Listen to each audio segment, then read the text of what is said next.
Hello बच्चों, क्या हाल चाल, कैसी चल रही है पढ़ाई। तो आज के इस वीडियो में हम लोग स्टार्ट करने वाले हैं 2008 का पेपर 2 आईआईटी जेई का। वैसे कि बहुत सारे बच्चे बोलते हैं कि इतना ज़्यादा प्रीवियस ईयर क्वेश्चन की जरूरत नहीं है, लेकिन नहीं, ऐसी बात नहीं है। 2008 में भी बहुत अच्छे अच्छे क्वेश्चन आए हुए थे, बहुत कुछ सीखने को मिलता है। एंड जेई मेन्स वाले क्या करते हैं, जो भी पुराने जेई के क्वेश्चन होते हैं ना, डायरेक्टली हूबहू उठा के डाल देते हैं पेपर में। तो चलो स्टार्ट करेंगे। इस पेपर का फायदा तुम्हें तभी होगा जब सबसे पहले तुम क्वेश्चन को खुद से अटेम्प्ट करोगे। जो भी स्क्रीन पे क्वेश्चन आएगा उसको सबसे पहले खुद से अटेम्प्ट करना, देन ओनली सॉल्यूशन देखना। तो चलो, स्क्रीन के सामने तुम्हारा पहला क्वेश्चन दिख रहा होगा, सिंगल करेक्ट टाइप क्वेश्चन है।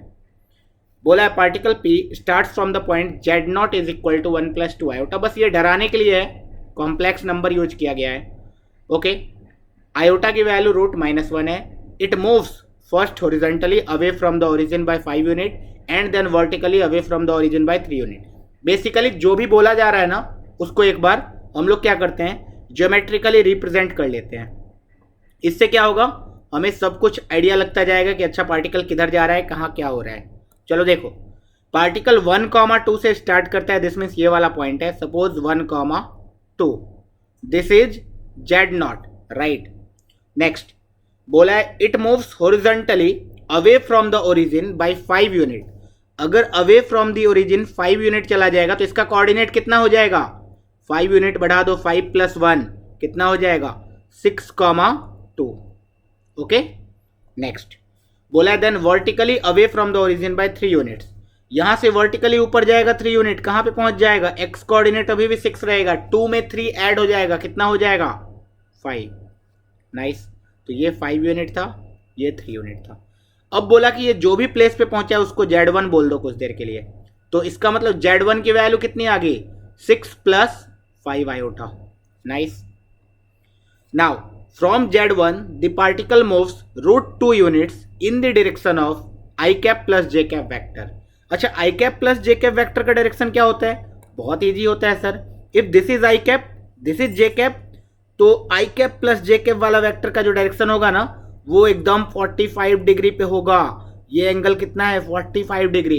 इसका मतलब y is equal to X line जो आ रहा होगा ना, उससे पास कर जाएगा, जस्ट यहां से 45 डिग्री पे चले जाओ आगे।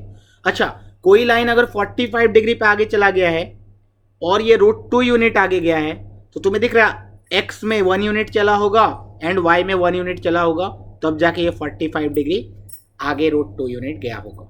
ओके, इसका मतलब x में 1 यूनिट बढ़ गया, 7 हो गया, y में 1 यूनिट बढ़ गया, 6 हो गया। ठीक है, अब बोला ये जो फाइनल पोजीशन पहुंचा है इसको हम लोग Z2 बोल दे। देन इट मूव्स, नहीं, ये Z2 नहीं है, पहले यहां पे पहुंच गया। देन बोला गया कि यहां से रोटेशन करो। It moves through an angle π/2 in anti clockwise direction on a circle with the centre at origin to reach at point Z2। मतलब बेसिकली ये जो भी वेक्टर है, ऐसे सोचो अब इसको, ये हमारे पास एक वेक्टर है जो z is equal to 7 + 6 iota है। इसको मैं अगर 90 डिग्री से रोटेट कर दूं तो ये रोटेशन का क्वेश्चन बन गया ना। अब तो यहां जो Z2 आएगा, Z2 आना चाहिए z इंटू e की पावर आयोटा थीटा, है ना। खाली π/2 डिग्री रोटेट कर दिया, मैग्नीट्यूड में कोई चेंज नहीं किया। तो मैग्नीट्यूड में जब कोई चेंज नहीं किया तो रोटेशन का फॉर्मूला ये होगा। अगर मैग्नीट्यूड में चेंज होता तो Z2/mod Z2 is equal to Z/mod Z into e की पावर आयोटा π/2। अच्छा, तो हो गया, Z2 का कोऑर्डिनेट तो आ गया sir, Z2 is equal to 7 + 6 iota. अच्छा, e की पावर आयोटा π/2 क्या होता है, cos π/2 प्लस आयोटा साइन π/2। अच्छा, cos π/2 तो 0 हो गया, साइन π/2 तो 1 होता है, 1 इंटू आयोटा, आयोटा बचा, इंटू आयोटा कर दिया हमने, तो 7 आयोटा -6 हो गया, 6 इंटू आयोटा स्क्वायर की वैल्यू -1। इसका मतलब Z2 जो है हमारे पास वो -6 + 7 आयोटा है। Z2 जो है हमारे पास -6 + 7 आयोटा है। कौन सा ऑप्शन करेक्ट होगा, option number D. Easy question था, कुछ भी नहीं था, बेसिक कोऑर्डिनेट ज्योमेट्री, थोड़ा बहुत वेक्टर का यूज एंड एक रोटेशन का फॉर्मूला बस मालूम होना चाहिए, सारे के सारे क्वेश्चन बहुत ही आसानी से सॉल्व हो जाते हैं। नेक्स्ट, अगला सवाल फंक्शन से एंड थोड़ा बहुत एओडी मिक्स है। तो ऑब्वियसली बात है थोड़ा मिक्स ही आएगा। हमारे पास एक फंक्शन है g minus infinity to infinity में डिफाइंड है and output codomain is minus pi by two to pi by two. G u given है, जी यू नहीं मैं जी एक्स लिख लेता हूँ क्योंकि we are always comfortable with F X type का चीज। तो जी एक्स कितना आ जाएगा अपने पास, tan इनवर्स ई की power x minus pi by to. Okay, अभी सबसे पहला देखो चारों सारे ऑप्शन में इवन ऑड की बातें चल रही है, इवन ऑड की बातें चल रही है। तो इवन ऑड क्या होता है याद दिला दूं मैं, जी ऑफ माइनस एक्स अगर जी एक्स के बराबर एग्जैक्टली आ गया तो इवन फंक्शन है, जी ऑफ माइनस एक्स अगर जी ऑफ एक्स का नेगेटिव आ गया तो ऑड फंक्शन है। अब देखो ये तो एक तरीका है कि जब तुम माइनस एक्स की वैल्यू एक्स के जगह माइनस एक्स रखो, यहाँ पे कुछ रखोगे तो कोई तुम्हें चेंज दिखेगा ही नहीं, पता नहीं कुछ अलग ही टाइप का फंक्शन आ जाएगा। तो मे भी हो सकता है तुम ये वाला टिक कर दो नाइदर इवन नॉर ऑड। लेकिन एक तरीका और सिखाया जाता है कि इवन तब भी हो सकता है जब g of minus x plus g of x is equal to zero आ गया, तो ऐसे फंक्शन को क्या बोलेंगे, ऑड फंक्शन। देखो and g of minus x minus g of x अगर जीरो आ गया तो ऐसे फंक्शन को क्या बोलेंगे, इवन फंक्शन। तो मैं क्या करता हूँ एक बार जी ऑफ माइनस एक्स भी कैलकुलेट कर लेता हूँ, ये कितना आ जाएगा, tan इनवर्स ई की power minus x minus pi by to, x के जगह बस minus pi by to replace कर दिया। अभी हमें क्या करना है, अब हम क्या करेंगे, ऐड करेंगे g of x plus g of minus x, check करने के लिए ऑड है या इवन है। सर आपने ऑड ही क्यों चेक किया, ठीक है तुम इवन पहले चेक कर लो, इससे कोई फर्क नहीं पड़ता है, कुछ तो करना पड़ेगा ना, चेक तो करना ही पड़ेगा मुझे। ओके, तो g of x plus g of minus x add किया, क्या आ जाएगा, 2 टाइम्स tan इनवर्स ई की power x plus tan inverse e की power minus x and pi by two का एडिशन कितना आ जाएगा, माइनस पाई। नेक्स्ट ध्यान से देखना, 2 इंटू tan इनवर्स ई की power x plus tan inverse 1 upon e की पावर एक्स है ये। अच्छा, tan inverse 1 upon x is cot inverse x अगर x की वैल्यू पॉजिटिव हो, e की पावर x तो पॉजिटिव है, हेंस वी कैन से ये तो डायरेक्टली लिखा हुआ है 2 इंटू tan इनवर्स e की power x plus cot inverse e की पावर x माइनस पाई। अच्छा, इससे फायदा क्या हुआ, इससे बहुत फायदा हुआ, tan inverse theta plus tan inverse x plus cot inverse x की वैल्यू कितनी होती है, पाई बाई टू, तो ये कितना आ गया, पाई बाई टू, उधर एक माइनस पाई ऑलरेडी था तो ये तो पाई माइनस पाई जीरो आ गया। So g of x plus g of minus x अगर जीरो आ जाए तो फंक्शन कैसा होता है, ऑड फंक्शन। ओके, इसका मतलब कौन कौन सा, इधर बी होगा या सी होगा। अब हमें चेक करना पड़ेगा स्ट्रिक्टली डिक्रीजिंग है या स्ट्रिक्टली इंक्रीजिंग है, उसके लिए क्या करना पड़ेगा, डिफरेंशिएशन। ओके, ध्यान से सोचो, अगर ऑड फंक्शन है तो we always know symmetric about origin होगा, यस सर, मतलब अगर इधर इंक्रीजिंग चल रहा है तो इधर भी ऐसा ही चलेगा। ओके नाइस, तो अब ध्यान से देखना, मैं क्या करता हूं, जी ऑफ एक्स को इधर लिखता हूं, g of x is 2 into tan inverse a की power x minus pi by two. Increasing decreasing check करना है तो डिफ्रेंशिएट कर दो भाई, जेड एस एक्स निकाल लिया, tan इनवर्स एक्स का डिफ्रेंशिएशन 1 अपॉन 1 प्लस ई की पावर 2x, ई की पावर x का डिफ्रेंशिएशन ई की पावर x, चेन रूल लगा दिया, पाई बाई टू का डिफ्रेंशिएशन 0। क्या तुम्हें दिख रहा है, क्या तुम्हें दिख रहा है, this quantity is always positive greater than 0 for all x। जब greater than 0 for all x है, hence we can say gx is increasing in minus infinity to infinity, gx is increasing in minus infinity to infinity. Option number कौन सा right हो गया, option number C, C is the correct option. अगर एक एक फंडा clear है, एक एक बातें क्लियर है, बहुत ही आसानी से तुम क्रैक कर सकते हो क्वेश्चन। ठीक है, अगले सवाल पे मूव करते हैं। अगला सवाल अच्छा सवाल है, जनरल हाइपरबोला का क्वेश्चन नहीं है, इन्होंने एक ब्रांच ऑफ हाइपरबोला दिया है, कुछ ऐसा इक्वेशन है। अब ये जो इक्वेशन है इसको हमें सिंप्लीफाई करना पड़ेगा, ऑब्वियस सी बात है। चलो आगे देखेंगे। बोला एक हाइपरबोला है जिसका वर्टेक्स मान लेते हैं एक पॉइंट ए है, let B be one of the end point of its latus rectum. Okay, if C is the focus of the hyperbola nearest to the point A then the area of triangle A B C. Basically अगर मैं ऐसे सोचूं कि ये hyperbola है, ये वाला एक वर्टेक्स है, बी एक लेटस रेक्टम का एंड पॉइंट है एंड दिस इज सी, तो क्या आ जाएगा, area of triangle A B C पूछा है तो ये तो डायरेक्टली आ जाएगा half into A C into B C, यही ना, ठीक है। तो बेसिकली मुझे हाइपरबोला का इक्वेशन चाहिए। हाइपरबोला का इक्वेशन निकालने के लिए मैं क्या करने वाला हूँ, मैं इसको थोड़ा सा सिंप्लीफाई करने वाला हूँ। देखो सिंप्लीफिकेशन कैसे करते हैं। यहाँ पे ये आ गया एक्स स्क्वायर, अगला वाला टर्म देखो -2√2x, -2√2x। अच्छा, इसको अगर मुझे परफेक्ट स्क्वायर बनाना है तो ए स्क्वायर -2ab टाइप चीजें तुम्हें दिख रही है क्या, ए स्क्वायर -2ab, जहां पे ए की वैल्यू कितनी है √2, उसका स्क्वायर ऐड कर दो 2 आ जाएगा। ओके, अब ये परफेक्ट स्क्वायर बन गया। सर आपने 2 एक्स्ट्रा क्यों ऐड कर दिया, इसको बाद में सब्ट्रैक्ट भी कर देंगे, कोई टेंशन नहीं लेने की बात है। आगे बढ़ते हैं। -2y स्क्वायर -4√2y है, तो मैं क्या करता हूँ -2 पहले ही कॉमन निकाल लेता हूँ। ब्रैकेट के अंदर क्या आ जाएगा, y स्क्वायर प्लस 2√2y। इसको अगर मुझे परफेक्ट स्क्वायर बनाना है तो फिर से तुम्हें दिख रहा है √2 का whole square which is 2 add करना पड़ेगा, इससे ये भी परफेक्ट स्क्वायर बन गया। अच्छा, क्या मैंने सारे x एंड x स्क्वायर वाले टर्म यूज कर लिए, x स्क्वायर मैंने यूज कर लिया, y स्क्वायर मैंने यूज कर लिया, x मैंने यूज कर लिया, y मैंने यूज कर लिया। 50 सिर्फ कांस्टेंट को मुझे एडजस्ट करना है। यहाँ पे एक कांस्टेंट है 2, इधर -2 इंटू +2 -4, ये ओवरऑल कितना आया -2 है, कितना था मेरे पास -6, तो -2 तो यहाँ आ ही चुका है, -4 इज इक्वल टू 0। इस इक्वेशन और उस इक्वेशन में कोई फर्क है क्या, नहीं है। आओ, अब मुझे यहाँ क्लियरली दिख रहा है दिस इज x -√2 का whole square -2 times y plus √2 का whole square is equal to 4 से दोनों साइड डिवाइड कर दो, क्या कर दो सर, x -√2 का whole square by 4 minus y plus √2 का whole square by 2 is equal to 1। क्या ये स्टैंडर्ड फॉर्म में तुम्हें थोड़ा बहुत दिख रहा है और शिफ्टेड है, बोलेंगे हाँ sir. This is x square by 4 minus y square by 2 is equal to 1।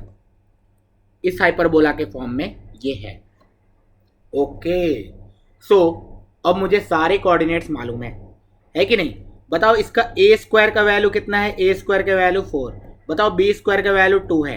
अच्छा, फोकस अगर निकालना है मुझे तो मुझे e निकालना पड़ेगा। एक्सेंट्रिसिटी की वैल्यू कितनी आ जाएगी 1, b square by a square 2/4, 4 2 6, e is equal to √6/4, ये कितना आ गया √3/2। ओके, सो ए की वैल्यू कितनी आ गई, ए की वैल्यू a2 है और ये √3/2। नेक्स्ट, अब देखो इस हाइपरबोला के बारे में तुम सोच लो कैसे सोचे सर। देखो ये वाला पॉइंट ए है, एक वर्टेक्स है।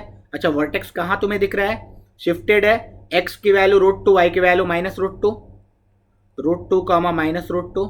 ओके, यहाँ कहीं फोकस होगा, फोकस इज C। अच्छा, स्टैंडर्ड हाइपरबोला जो होता है फोकस AE, 0 होता है, हाँ सर। अच्छा, ये वर्टेक्स होता है कुछ भी A, 0, यस सर। अच्छा, तो अब तुम देखो ध्यान से, यहां तुम्हें क्या दिख रहा है, ये distance is AE minus A, ठीक है। तो आगे देखते हैं, ये वाला कोऑर्डिनेट आने वाला है, मुझे AC चाहिए ना, AC length will be AE is 2 into √3/2 minus A की वैल्यू कितनी थी 2। Okay, so this is 2 into √3/2 minus 1, this is AC का लेंथ। अच्छा, BC का लेंथ तो हमेशा 2 times B square by A होगा, B स्क्वायर की वैल्यू और A की वैल्यू 2, तो ये तो 2 आ जाएगा। ओके, देन एरिया कितना आने वाला है, एरिया आएगा हाफ इंटू 2 इंटू √3/2। अच्छा, ये तो 2 इंटू B स्क्वायर बाई नहीं, B स्क्वायर बाई A आएगा, इसका है टोटल लेंथ लेटस रेक्टम का होता है 2 into B square by A, तो ये लेंथ आ जाएगा B square by A। So B square by is 1, B square by is 1 and next length is 1, तो ये कितना आ गया √3/2 माइनस 1। ये आंसर होना चाहिए मेरा √3/2 minus 1, option number B. Okay, I hope तुम्हें समझ में आ रहा होगा। अगला क्वेश्चन बहुत ही शानदार क्वेश्चन, मस्त क्वेश्चन, कैलकुलस का है, अपना area under the curve chapter का, लेकिन एरिया अंडर द कर्व सिर्फ यूज नहीं हो रहा है, इंटीग्रेशन में इन्होंने थोड़ा बहुत फंसाया है। कोई बात नहीं, 2 कर्व गिवन है, 1 माइनस साइन एक्स, ऊपर 1 प्लस साइन एक्स। अब देखो मुझे 0 से π/4 में जाना है, जब 0 से π/4 में जाऊंगा तो साइन एक्स इंक्रीजिंग फंक्शन होगा, तो इसका मतलब ये वाला कर्व एक तरीके से ऊपर होगा एंड ये वाला कर्व नीचे होगा। इसका मतलब अगर 0 से π/4 में मुझे एरिया निकालना है तो मैं डायरेक्टली बोल सकता हूँ एरिया विल बी इंटीग्रेशन 0 से π/4 y अप इज दिस, ध्यान से देखना, 1 plus sine x upon cos x minus y down which is 1 minus sine x upon cos x.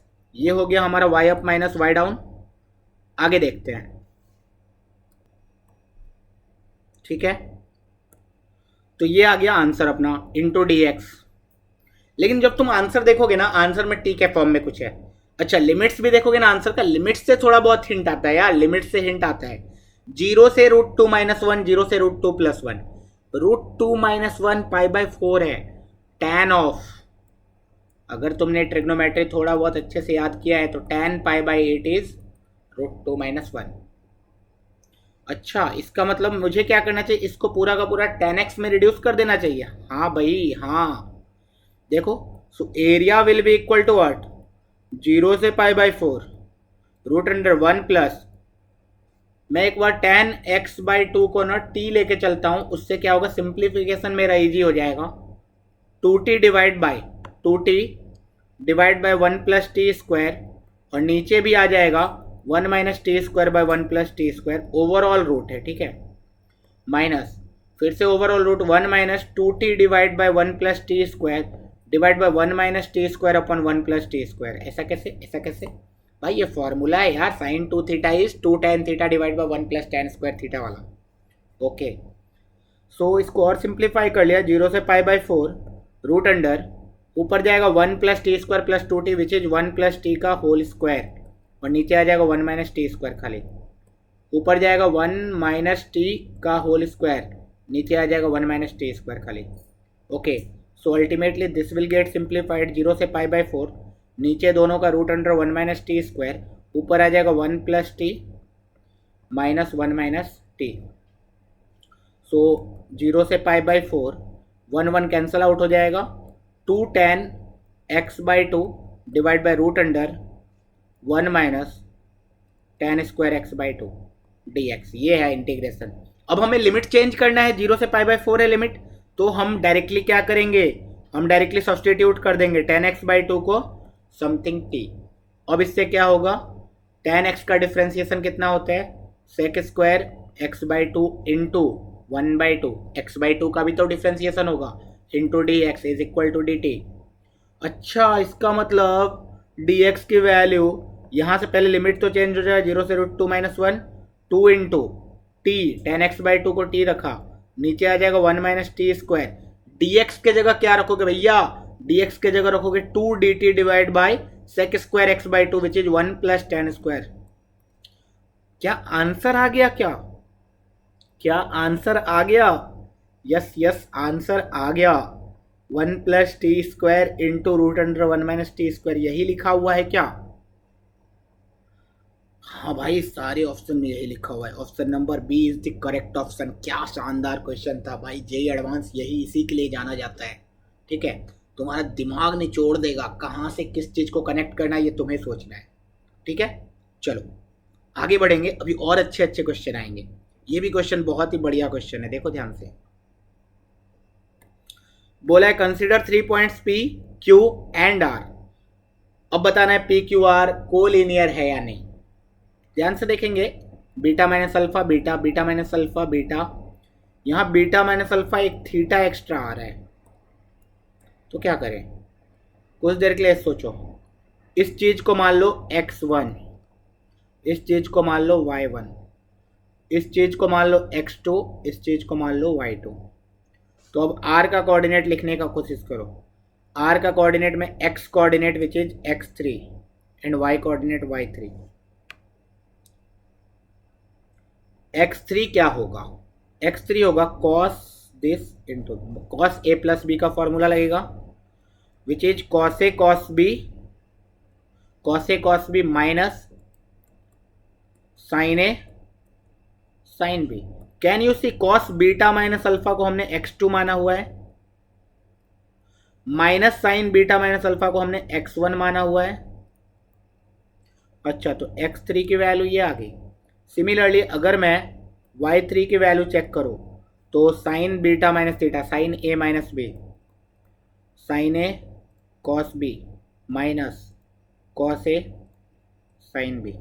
Can you see, sine beta को हमने कुछ माना हुआ है y2 cos theta, minus cos beta को हमने माना हुआ है y1 साइन थीटा। अच्छा, तो y3। क्या ये थोड़ा बहुत सेक्शन फॉर्मूला टाइप लग रहा है? हाँ सर, लेकिन क्या प्रॉपर सेक्शन फॉर्मूला है? मतलब अगर मैं बोल दूं कि मेरे पास एक पॉइंट है x1 y1 which is p, एक पॉइंट है x2 y2 which is q, तो अगर मैं बोल दूं एक पॉइंट है मेरे पास r which is x3 y3 and this ratio is cos theta is to sine theta, अगर मैं ऐसा बोलता तो x3 का कोऑर्डिनेट तो एक्चुअल में आना चाहिए था x2 cos theta plus x1 sin theta divided by cos theta plus sin theta, and similarly for y3। लेकिन क्या ऐसा आया? नहीं आया। cos स्क्वायर और sin स्क्वायर रहता ना, तब आ जाता, तब इसको बोलते ये कोलिनियर है। लेकिन यहाँ cos theta plus sin theta 1 थोड़ी ना होता है यार, इसका मतलब ये तीनों एक लाइन पे थोड़ी ना है, नॉन कोलिनियर है, non collinear. This was one of the method. दूसरा मेथड क्या होगा सर? फिर दूसरा मेथड ये होगा कि मुझे x1 y1 x2 y2 x3 y3 सब कुछ पता चल चुका है, तो मैं ये डिटर्मिनेंट कैलकुलेट कर सकता हूँ। x1 y1 1, x2 y2 1, x3 के जगह मैं लिख देता बस x1 sign plus x2 cos, y2 के जगह लिख देता मैं y1 sign plus y2 cos and 1। ये डिटर्मिनेंट कैलकुलेट करोगे, नॉट इक्वल टू जीरो आएगा, नॉट इक्वल टू जीरो आएगा, इसका मतलब 3 lines are not collinear. Equal to zero आ जाता मतलब 3 पॉइंट्स आर कोलिनियर। ठीक है, अगला सवाल, ये भी क्वेश्चन ये रिसेंटली अपने जेई मेंस में आया, वही मैं बोल रहा हूँ कि भाई घुमा फिरा के ना क्वेश्चन आ जाता है कहीं ना कहीं से, तो ये जेई मेंस में आया, अच्छा क्वेश्चन है। There are total 10 equally likely outcomes, 2 set है नॉन एम्प्टी, तो ए में total n of a is 4, let's say n of b is x। A consists of 4 outcome, number of outcome that B must have so that A and B are independent। A and B are independent बोल दिया मतलब P of A intersection B should be equal to PA into PB। बोलो हाँ। PA कितना आ जाएगा 4/10, बोलो हाँ। PB कितना आ जाएगा x/10, बोलो हाँ। A इंटरसेक्शन भी समथिंग α/10 आना चाहिए था कि नहीं? हाँ सर। क्या मैं इसको किसी भी तरीके से α/10 के फॉर्म में रिप्रेजेंट कर पा रहा हूँ? 2 2 जा 2 5 जा 2x/5 ऊपर लिख लिया, नीचे 10 लिख लिया, और ये α/10 के बराबर है। क्या अल्फा पक्का 2x/5 है? बोलेंगे हाँ, कंपेयरिंग बोथ साइड। अच्छा, अल्फा अगर पक्का 2x/5 है, मतलब अगर इंटरसेक्शन में कुछ तो नंबर ऑफ टर्म्स होंगे ना अल्फा, तो 2x/5 है, so alpha should be N integer और अ नेचुरल नंबर, है कि नहीं? अल्फा अगर फ्रैक्शन हो गया तो भाई एक 10 एलिमेंट है, उसमें से कितने एलिमेंट कॉमन है? थोड़ी बोलोगे 2/5 एलिमेंट कॉमन है, थोड़ी बोलोगे आधा एलिमेंट कॉमन है, या 1 एलिमेंट या 2 एलिमेंट या 3 एलिमेंट या 4 एलिमेंट। मतलब x should be multiple of 5 और नॉट। x अगर मल्टीपल ऑफ 5 हो जाएगा तो क्या हो जाएगा? ये एक नेचुरल नंबर बन जाएगा, एक प्रॉपर पॉजिटिव इंटीजर बन जाएगा। हाँ, इसका मतलब x should be equal to 5 और 10। बहुत ही अच्छा क्वेश्चन, बहुत इंटरेस्टिंग क्वेश्चन। ठीक है, अगला सवाल, धाकड़ सवाल, एक और धाकड़ सवाल। इसका मतलब लास्ट में खजाना छुपा के रखा हुआ है। तो ये दोनों क्वेश्चन बहुत ही अच्छे हैं। 2 इंटीग्रेशन है, i और j e⁻x में है, देन बोला है j - i की वैल्यू बताओ। अब देखो, कोई बंदा अगर j का अलग से इंटीग्रेशन करे और i का अलग से इंटीग्रेशन करे, वो फंस जाएगा। ठीक है, बहुत लंबा हो जाएगा।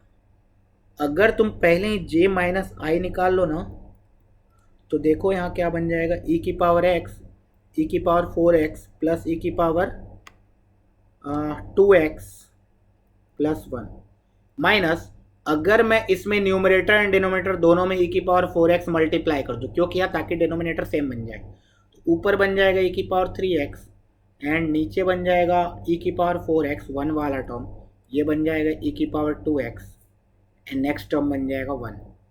ठीक है, एग्जैक्टली डिनोमिनेटर सेम हो गया, इसलिए मैंने ऐसा कर दिया। ठीक है, तो ये इंटीग्रेशन होगा, इजी हो रहा है भाई। ऊपर आ गया e की power x common 1 minus e की पावर 2x, नीचे आ जाएगा e की पावर 4x प्लस e की पावर 2x प्लस 1 dx। जब तक e की पावर x में रहेगा तब तक इंटीग्रेशन हो सकता है कर पाए, हो सकता है नहीं कर पाए। तो हम क्या कर सकते हैं, e की पावर x को t ले लेते हैं। इससे क्या होता है, e की power x into d x d t आ जाएगा। इससे फ़ायदा क्या होगा, इससे फ़ायदा ये होगा कि पूरा का पूरा इक्वेशन सिर्फ और सिर्फ t में बन जाएगा। तो ये आ गया,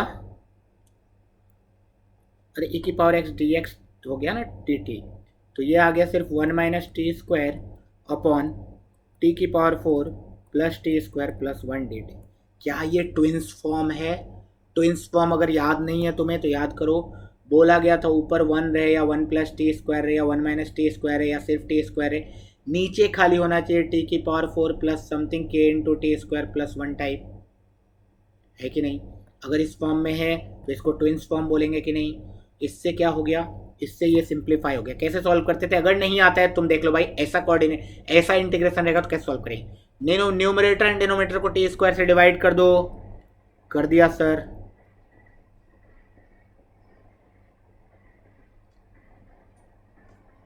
नेक्स्ट ये बन गया T square 1 by T square D T.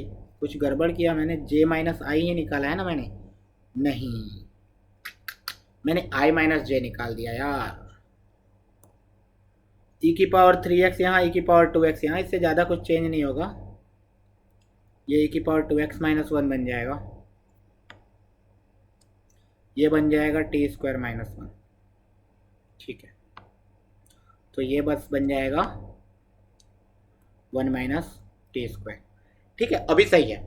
मुझे कैसे पता चल गया गड़बड़ है कहीं? गड़बड़ कैसे पता चल गया ना, जब इस इक्वेशन को सॉल्व करोगे ना तो एक्चुअल में ऐसा आना चाहिए था, ठीक है। वहाँ इसका जस्ट नेगेटिव आ रहा था, तो मैंने सोचा नेगेटिव तो नहीं आना चाहिए, इसका मतलब कहीं नेगेटिव साइन का गड़बड़ है। तो वही मैंने पढ़ने में दिक्कत कर दी, जे माइनस आई करना था, मैंने आई माइनस जे कर दिया, ठीक है, कोई बात नहीं। अब देखो ये इंटीग्रेशन सॉल्व हो गया। कैसे सॉल्व हो गया सर? ऊपर वाला किसी चीज़ का डिफ्रेंसिएशन है which is T plus 1 upon T, उसको मैं p मानूं तो उसका डिफ्रेंसिएशन करूंगा तो एग्जैक्टली dp आएगा। इसका मतलब ऊपर dp लिख दूं क्या? अच्छा, नीचे फिर नीचे क्या करो सर, 1 ऐड करो एंड 1 सब्ट्रैक्ट करो। इससे फायदा क्या होगा, ये बन जाएगा t प्लस 1 बाई टी का whole square which is p square minus 1।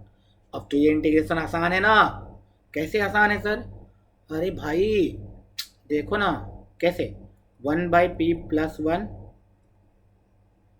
Minus P minus 1, इससे क्या होगा, ऊपर चला जाएगा sir p minus 1 minus P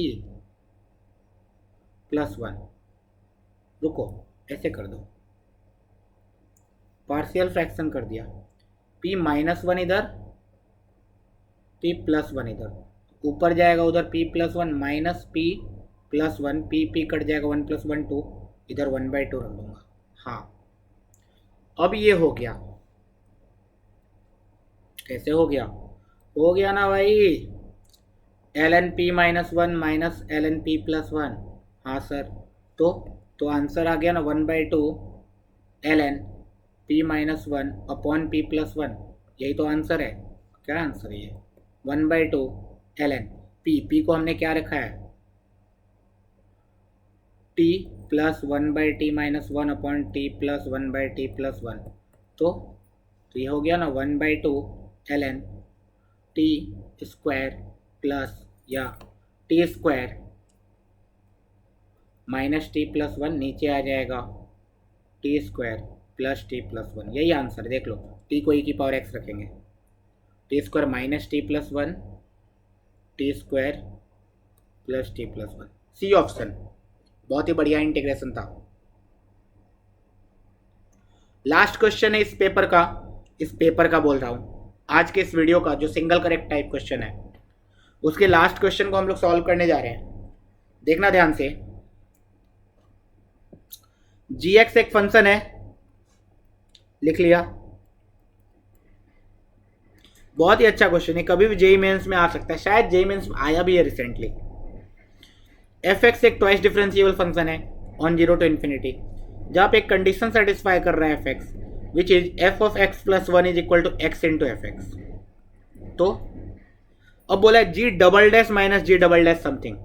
okay, तो अगर मैं यहां से जी डैश एक्स निकालूं तो यह आ जाएगा 1/f(x) into F dash x. लेकिन अब आगे मैं अगर कैलकुलेट करना चाहूँ जी डबल डैश एक्स, तो ये क्या तुम्हें दिख रहा है, बहुत ही कॉम्प्लिकेटेड चीजें दिखने स्टार्ट हो जाएंगी। माइनस एफ डैश एक्स का होल स्क्वायर। हाँ सर, क्या इससे कुछ फायदा हो पाएगा? नहीं। तो ये वाला जो चीज दिया हुआ है इसीलिए तो दिया हुआ था भाई, इसका कुछ तो करो। क्या करो क्या करो, कुछ तो करना पड़ेगा। क्या करना पड़ेगा मुझे ना, g of x plus one minus g of, मैं g of x plus one निकाल ही लेता हूँ। कितना आ जाएगा, log of f of x plus one. अच्छा, log of f of x plus one is x into F x का log, which is same as log x plus log f x. अच्छा, so we can say g of x plus one की value आ गई log x plus log f X, तो जी x है। हाँ sir, तो यहां से जो चाहिए था क्या उसी टाइप का चीजें दिखने लगा? Yes sir. अब तुम्हें क्या दिख रहा है, इसको एक बार डिफ्रेंशिएट कर दो, ये 1/x बन जाएगा। Yes sir. एक और बार डिफ्रेंशिएट कर दो, कोई परेशानी आएगी क्या डिफ्रेंशिएट करने में? नहीं सर, कोई परेशानी नहीं है, मस्त डिफ्रेंशिएट हो रहा है। अब लेकिन उससे वहां तक कैसे पहुंचेंगे सर? जो बोला है जी double dash n plus half minus जी डबल डैश हाफ चाहिए मुझे, उसने ये बोला है ना। क्या हो गया, ये हैंग हो गया यार। G double dash half is equal to कितना होगा, एन की वैल्यू क्या दी है उन्होंने? एन की वैल्यू दी है सर 1 2 3 4 5, 1 2 3। जब मैं एन की वैल्यू 1 रखूंगा तो ये बन जाएगा जी डबल डैश 3/2 माइनस जी डबल डैश 1/2। मतलब अगर इस इक्वेशन में मैं एक बार एक्स की वैल्यू 1/2 रख दूँ, अब इसी इक्वेशन से काम चलाऊंगा मैं, g double dash x plus one minus ji double dash x is equal to minus 1/x square. Yes sir. अगर मैं x की वैल्यू 1/2 रख दूँ तो ये बन जाएगा g double dash 3/2 minus ji double dash 1/2 is equal to -4। अच्छा, अगर मैं आगे अब बढ़ूँ, x की वैल्यू 3/2 रख दूँ तो इससे क्या हो जाएगा, जी डबल डैश 5/2 बन जाएगा minus ji double dash 3/2 is equal to -4/9 हो जाएगा। x की वैल्यू मैं 5/2 रख दूँ तो ये बन जाएगा g double dash 7/2 minus ji double dash 5/2 is equal to -4/25। Yes sir. अगर मैं n प्लस हाफ चाहता हूँ माइनस जी ऑफ हाफ, तो ऐसे 7/2, फर्स्ट में 1/2 रखा 1 3 5, तो 2n प्लस 1, एक्स की वैल्यू में 2n प्लस 1 रख दो तो यह आ जाएगा g double dash 2n plus 1 plus 1/2, sorry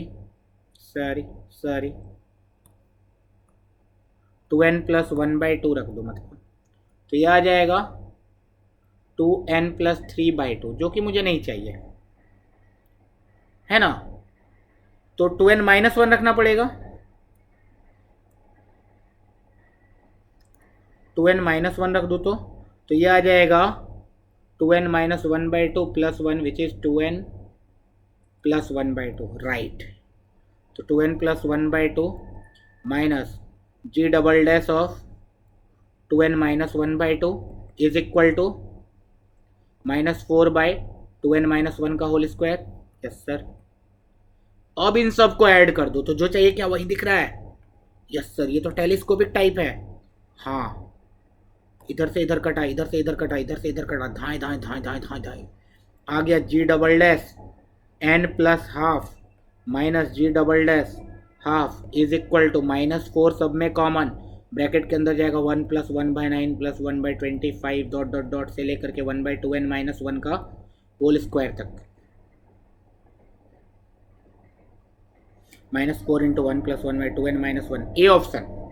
अच्छा, इस क्वेश्चन को n की वैल्यू फिक्स करके भी, n की वैल्यू लेट से मैं 1 फिक्स कर देता, उसी से आंसर आ जाता। ठीक है, n की वैल्यू 1 नहीं, n की वैल्यू 2 भी फिक्स करता, उससे भी आंसर आ जाता। इतना सॉल्व करने का जरूरत भी नहीं पड़ता, लेकिन हमने कर लिया। ठीक है, तो एग्जाम में आएगा तो मैं तो n की वैल्यू फिक्स करके रख लूँगा। सो इस पेपर को देख के तुम्हें बहुत कुछ सीखने को मिला होगा आई गेस। अगर वीडियो अच्छा लगा तो लाइक करो एंड दोस्तों के साथ शेयर करो। जो भी जेई एडवांस का तैयारी कर रहा है उसके लिए बहुत यूजफुल है। तुम चाह के भी इसको इग्नोर नहीं कर सकते हो ना। कहीं से भी तुम तैयारी कर रहे हो, ये चीज़ तो तुम्हें मैंडेटरी है, ठीक है। इसको तुम्हें पढ़ना ही पढ़ेगा। पढ़ते रहो, मचाते रहो। All the best.